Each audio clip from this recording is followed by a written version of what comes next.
வார்த்தை தேவனை குறித்து சொல்லப்படுகிற நாமங்களை குறித்து தியானிக்க போகிறோம்.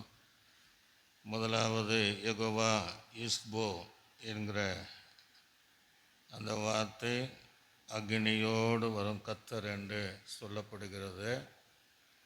நம்முடைய தேவன் அக்னியின் தேவன். அவர் அக்னி மயமானவர்.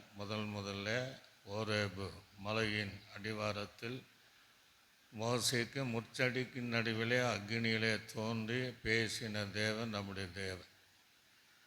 அந்த தேவனுடைய மகிமை சீனாய் மலையில் அந்த மகிமை நிரம்பி இருக்கும் போது இஸ்ரவேல் ஜனங்களுடைய பார்வையில் பச்சிக்கிற அக்னியாய் இருந்தது என்று வேதத்திலே நாம் வாசிக்கிறோம்.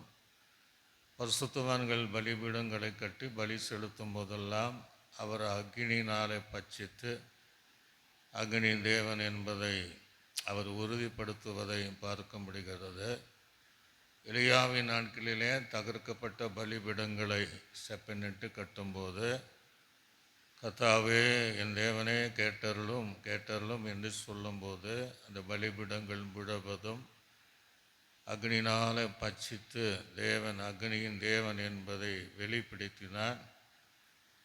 அந்த தேவன் புதிய ஏற்பாட்டு காலங்களிலும் நமக்கு ஒரு சத்தியத்தை சொல்லும்போது ஒருவன் ஆவியினாலும் அக்னியினாலும் நான் ஸ்நானம் எடுக்கவில்லை என்றால் பரலோக ராஜ்யத்தில் பிரவேசிக்க மாட்டான் என்று நாம் ஒரு அக்னி அபிஷேகத்தை பெற்றுக்கொள்ள வேண்டும் என்று அவர் விரும்பி ஏதோ பூமியின் மேல் வந்தேன், அக்னி போட வந்தேன், அது இப்பொழுதே பற்றி எறிய விரும்புகிறேன் என்று சொல்லி அக்னியின் அபிஷேகத்தை தேவன் நமக்கு தருகிறார்.